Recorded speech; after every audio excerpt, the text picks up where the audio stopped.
Hey guys, welcome to Total Health Live with Dr. Sudano. I'm Dr. Nick Sudano, and for those of you who are new to my show, my mission and my purpose is simply to do one thing, and that is to inspire, empower, and motivate you to live longer, healthier, and more abundant lives.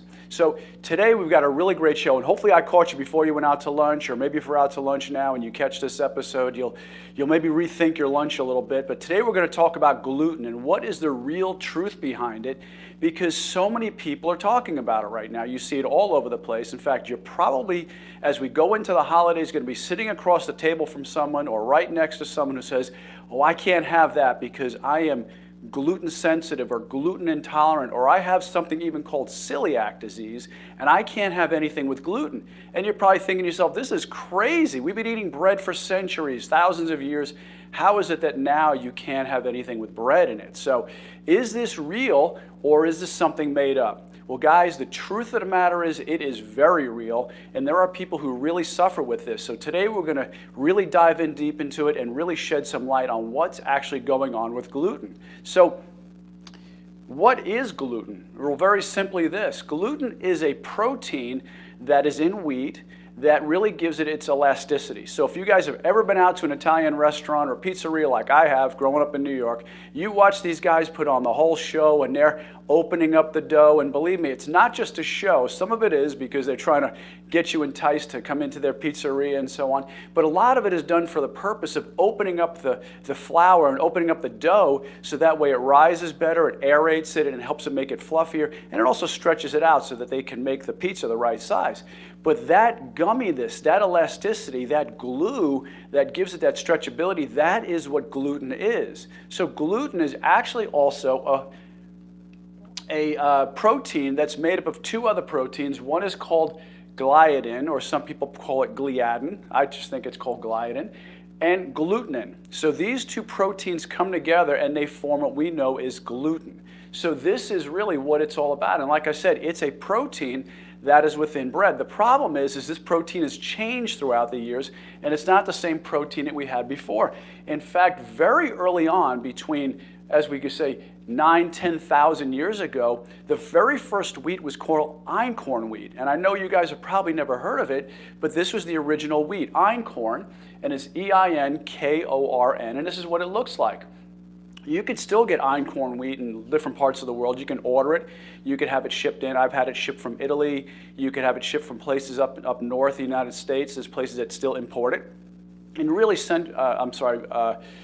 Middle East, they also still use einkorn wheat. So you could still get it. And this is the original ancient wheat. This is the very first wheat that we all used back, that our ancestors used, except back then it wasn't used so much to make bread. It was really more like a porridge. So the Natufians used it way back when, 5,000 to 10,000 years ago, to make more of a porridge. So it was more like an oatmeal type of thing, because I've used this stuff and it's like trying to knead bread made out of peanut butter. It's really kind of gooey and it's kind of peanut buttery texture, but people can use it and they can get it to make bread, and it's actually really, really good. It's really nutty. But the interesting thing about einkorn wheat is it had 14 chromosomes. So you guys know all about DNA and what DNA is. It's all made of chromosomes. Well, this had originally 14 chromosomes. Well, the biblical wheat that was used was something called emmer wheat, and that was a combination of einkorn wheat and goat grass. And when they combined that together, they made something called emmer wheat. So 2,000 years ago in biblical times, it was this wheat called emmer, E-M-M-E-R. Well, today's wheat has been cross-hybridized over 25,000 times, and as a result, to try to get it right the way they want it, the wheat has evolved into now 42 chromosomes. Now, I don't know about you, but if humans are supposed to have, say, 46 chromosomes, and all of a sudden they have 92 chromosomes, I'd start to wonder if the person had 3 heads and 6 arms and whatnot. But that's what we see now. We see it going from 14 chromosomes originally down to up to 42. So we have to start wondering, what's really been done with this wheat? Why has it changed so much? And is it something that our bodies can actually even digest? And that's the problem. Back in the 60s, a guy named Norman Borlaug was commissioned by the government to create a type of wheat that was very, very drought resistant and heat resistant. And he was in Mexico, and he had this whole laboratory set up there, and he created what we call dwarf wheat. So if you think wheat still looks like the wheat of the past, when our grandparents were growing up as kids, and it was like the song, you know, America the Beautiful with amber waves of grain, and you could just picture the wheat, you know, blowing in the countryside, 4 feet tall, 5 feet tall stalks of wheat. That is not the wheat we use today. The wheat we use today is 99% this dwarf wheat stuff. So it's literally 18 inches, so it maybe reaches your kneecap depending on how tall you are. And the reason is because they create it to where it can yield more berries. And the berries are actually the wheat that we eat, that we shuck, and we separate.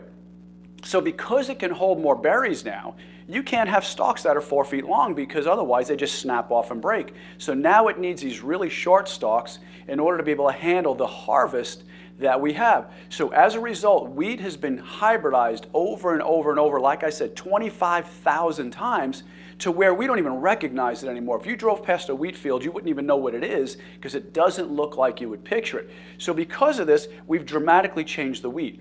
And because of that, we've dramatically changed how the wheat affects our body. See, wheat is very, very interesting. When we look at the way wheat works, wheat is kind of like called the cheap cocaine. Now, I'm saying that sarcastically, but there's really a lot of truth to that. And why we call it that is this. Because when researchers would take wheat or bread and break it down in a chemical laboratory, it broke down into something they called an exorphin.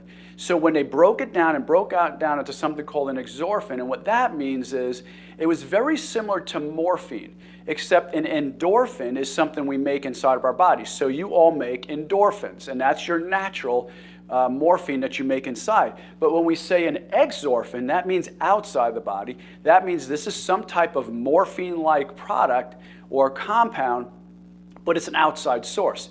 So what they found was this exorphin that they were able to separate out actually had a very specific name. They called it gluteomorphin. So gluteomorphin comes from the word, of course, gluten. So gluteomorphin is very interesting because it has a very specific effect on your brain. See, what they were able to find out is that it binds to the same receptor sites in your brain as heroin and opium do. And how they figured that out was they were able to use something called naloxone, which is a drug they use to really break the high that a heroin addict is on. And they found that it also worked on people that were eating a lot of wheat. So if they ate a lot of wheat, they were able to give them naloxone, and it really cut the cravings for the wheat, because you might find you start to jones for some bread. And I hear people all the time say to me, you know what, Dr. Nick, I don't really go for the sweets. I'm not a candy person, but boy, I've got to have my bread. I love my bread and butter. And the reason is because it's addictive. When it goes into your system and breaks down in your GI tract, it actually can assimilate and go into the brain, and it goes to the same place that heroin and opium do. So it lights up that part of your brain. So of course, this creates a type of high. But not only that, it also has other side effects to gluten sensitivity. So we have people that are gluten sensitive, we have people that are gluten intolerant, and we also have people that are just downright celiac disease, or even have something we call leaky gut syndrome, which we're going to talk about in a moment. But some of the symptoms of gluten sensitivity, you might be thinking to yourself, well, I don't know if I have that. I don't know if I'm gluten sensitive or not. The reality is the majority of us are. Pretty much everybody has some type of sensitivity, because the protein, gluten, has once again been hybridized so many times that it's really not recognizable by our bodies anymore. So we all have some type of intolerance. It's just that some people are worse. So like I said, you might have a sensitivity, an intolerance, or full-blown celiac. So some of the things you might notice, it might give you brain fog. So you might notice sometimes after eating bread or pasta or something like that, you start to go, you know, I just can't think straight. I've got a lot of brain fog. Or you wake up the next day and you're kind of feeling drugged after a big dinner. You might notice you have mood swings. You might notice some irritability. Those are all the ways that grain is affecting your brain. In fact, I would also encourage you to read a book by Dr. David Perlmutter called Grain Brain. All right, Grain Brain. Look it up. It's a fantastic book, and it really talks about how grains affect the brain. So you can get mouth sores and ulcers. Eczema. So many people could really clear up their eczema if they just got off of grains, got off of the wheat, especially because of the gluten. You know, a lot of times we look at things like an eczema and think, well, this must be a topical thing. We have to treat it topically. But we have to realize that many of these skin disorders that we see are really things coming from the inside out, guys. It's not outside in. So many times we see rashes, and unless you just brushed up against something like poison ivy, it's not coming from the outside. We have to look inside. So things like eczema, skin rash, and acne. We see so many kids today that are just on all kinds of medications because of these outbreaks. We have to start looking at their diet. We have to start looking at what they're eating that's causing maybe an autoimmune response in their body. Infertility problems with women, menstrual problems, frequent miscarriages. Even miscarriages can be caused by gluten problems. Joint swelling. I used to have patients that would come in. I tried to tell him many times, Ed, get off the wheat. He would come in crying. He would come in so much in pain because he was like, Dr. Nick, my joints are killing me. I was in the barber chair today and I can't handle it. I was in tears, and he was taking a very, very expensive drug called Remicade. I mean, this thing was thousands of dollars a month, and it really wasn't doing much except killing his insides. So he would come in and just cry in pain, and I said, Ed, you got to get off the wheat. You got to get off the wheat, especially chocolate chip cookies. He would have chocolate chip cookies, and he was usually a mess the next day. Well, he didn't believe me until he actually read the book Wheat Belly, which is another great book by William Davis. Check out that book. And Wheat Belly gets into this also. So 2 good books to look up. But he would come in and say, Dr. Nick, I figured it out. It's because I read this book Wheat Belly. It's because of all the wheat I'm eating and my joints are feeling much better. Well, maybe he did figure it out on his own. Anyway, the point is that wheat creates an inflammatory response in the body, especially gluten, and it causes joint swelling, pain, and soreness, burning in the joints. It's very acidic. One of the things about wheat, too, and gluten is that it's very acidic to the body, and we hear now a lot about keeping the body more alkaline. And what does that do? It reduces inflammation in the body, but it also helps reduce cancer in the body.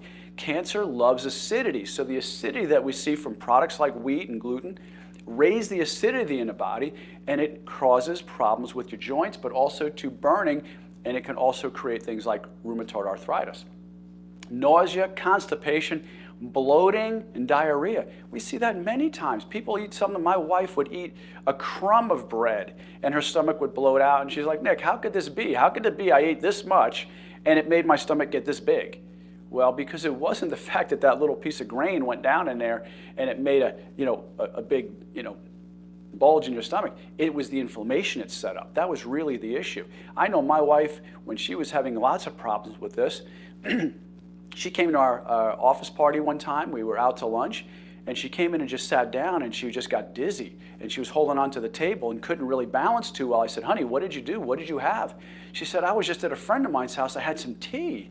So we're going to talk about that in a moment. Things in tea bags, not the tea itself, but the tea bags, have things that create an inflammatory response. I remember one time she was rolling out cookies for Christmas, and she's just rolling out cookies, and because it went through her skin, she started getting dizzy and nauseous just from rolling out cookies. So you may experience this, and guys, if you do, type into the comment bar, let me know that you're experiencing these type of things. Let us everybody know that they're not alone, that there's other people out there that experience this. Like I said, diarrhea also too, big thing when we start to see celiac disease, and we talk about that. So celiac disease is really a condition where we see the normal intestinal lining, and just like this, to increase surface area inside the intestine, there's all these different folds, okay? That's how that works. But what happens is, with celiac, they start to get blunted. They start to get inflamed. And when they get inflamed, they blunt down, and you can't actually then absorb things properly, and many times it lets in toxins and poisons. So what a real intestinal picture looks like is this. This is what a normal intestine looks like. And we see the villi. These are called villi. These folds. It increases, once again, surface area.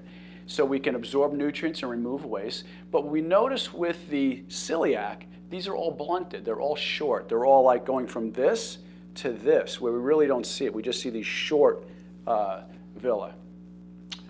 The lining of the intestine becomes permeable, allowing in toxins. So we start to allow in toxins and bacteria to go right through into the bloodstream. And now we have toxins and bacteria right in our bloodstream that shouldn't be there. It does it because it tricks the body, causing an autoimmune response. What we see with this is it creates problems mainly with the thyroid and the joints, leading to Hashimoto's thyroiditis and also to rheumatoid arthritis. So these types of foods that we're eating, the gluten and the wheat products, create a syndrome in our body called celiac disease, but also too, it creates something called leaky gut syndrome. And this is really, really a lot in the news right now. You hear about this all the time. Leaky gut syndrome has a lot to do with, once again, are we causing a permeation to our intestinal lining? And what we see is this. Normally between the cells there's something called a tight junction. So the cells are really tight together. You can't get in there. You need a molecule that opens up the gate and allows things through, or allows things into the cell to go through into your bloodstream. But the problem is this. We start taking in foods like gluten. And another thing too I want to talk about in the future is something called glyphosate. And glyphosate is the active ingredient in Roundup. And so that foods in these wheat fields and so on can be Roundup ready, which means they could just spray indiscriminately. They come over with these airplanes and just crop dust with Roundup and kills off everything. But because the plants are Roundup ready, which means they're basically immunized to Roundup, this glyphosate also creates leaky gut in our body, and these tight junctions become leaky junctions. And once again, it lets toxins, it lets bacteria right through the intestinal walls. So instead of the waste going out, imagine your sewer system backing up into your house. Imagine your toilet bowls overflowing and the sewers just coming right back into your house all over your floors. Maybe some of you have experienced that if you've had a clog out in your main sewer line. But that's what's happening here. The bacteria and toxins are leaching right back into your bloodstream, and they're recirculating, creating issues. It can literally cross the blood-brain barrier. Some of these chemicals can. They can cause inflammation, autoimmune disorders, and we're seeing a lot of that today, and malabsorption and nutrient deficiency. So many of these things are caused, once again, by gluten, glyphosate, and just wheat in general. Another thing that wheat does, and this is just what wheat does in general that I want you to be very, very aware of, especially once again going into the holiday season, is what wheat does to our body in creating belly fat.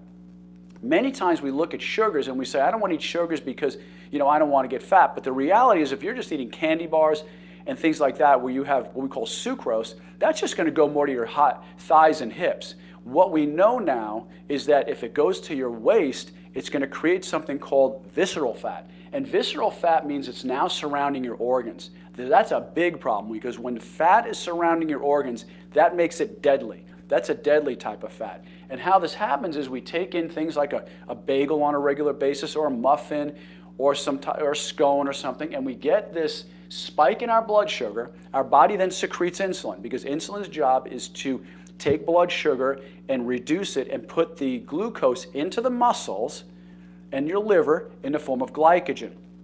Okay, so the insulin then stores it. So know this, insulin is a storage hormone. We then start to see a lot of increased adipose tissue or fat right around the abdominal area. So wheat is very specific in that it causes weight to be put on around the waist. Okay? The problem with that is this: the more cells of fat you have around your waist, the more your body can start to secrete estrogen. Estrogen becomes a product of this increased fat retention around your stomach. So inflammatory hormone disruption and estrogen start to create this factory. And that's why you start to see a lot of guys, and guys, if this is you, I'm telling you how to get rid of it. You start to get man boobs. You start to get breast tissue. And the reason is because you're eating way too much wheat. It's causing a hormone disruption in your system.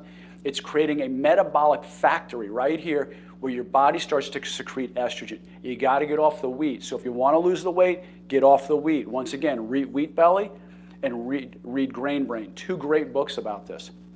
So, question is, where is gluten? What foods have it? So, we're going to start to pull these out of your diet a little bit, or at least reduce them. So the main three we see it in is wheat, rye, not rice, and barley. So these are the main culprits that have gluten in it. But here's the thing, it gets disguised in these other things. So if you're having breads, pastas, cereals, bagels, pastries, all contain wheat, all contain gluten. Crackers, pretzels, cakes, and cookies, these all have gluten in it. Pancakes, of course, crouton stuffing, and we're all going to be having stuffing around Thanksgiving time, and tortillas. Everything here, and there's a lot more, I didn't want to put everything on this list, is all containing gluten. Here's some hidden ones you'd never think about, though. These are the obvious ones. Oh, yeah, I know about pretzels. Pretzels are going to be made of wheat. Okay, I get it. Pancakes are made of wheat, unless you learn how to make coconut pancakes and pancakes out of almond flour. Talk about that sometime. But if you're using all these things, these are obvious. Crackers are going to be made of wheat. Just read the ingredient list. First one is enriched wheat, because they took all the healthy stuff out that had any kind of health to it, if there was any, and then they put in all these artificial vitamins and minerals. But, you know, just look it all up. It's all got wheat in it. But here's the hidden ones you'd never think about. Who would have thought, you know, maybe sauces and gravies? No, it's just a sauce.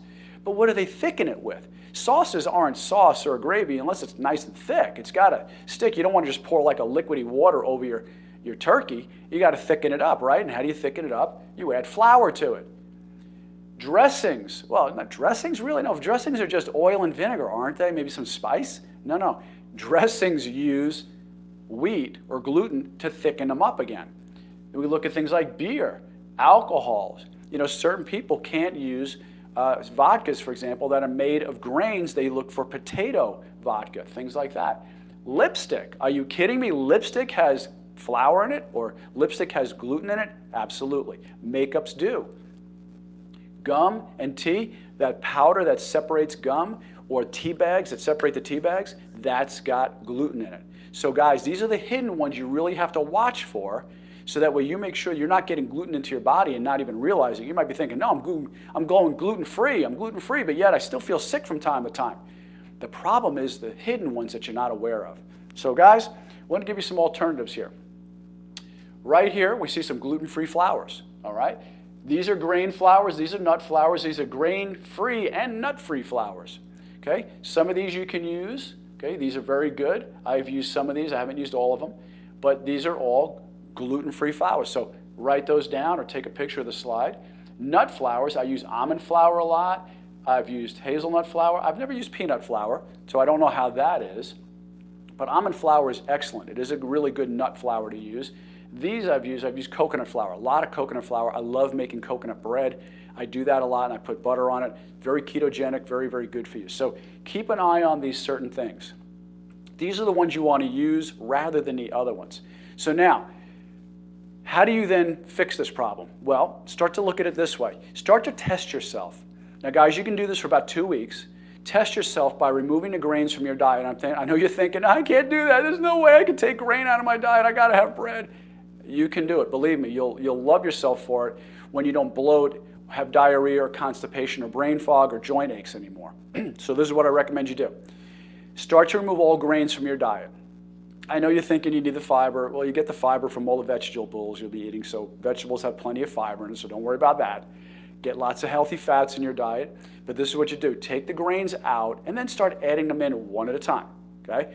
Maybe add in barley first and see how you feel on it. If you start to notice that, man, I'm already starting to feel weak, I'm already starting to catch colds, I'm already starting to get brain fog, my joints hurt a little bit, or I'm starting to get bloated. I just had a little mouthful of rye and my stomach just blew up, okay? You know you have a sensitivity or an intolerance to it.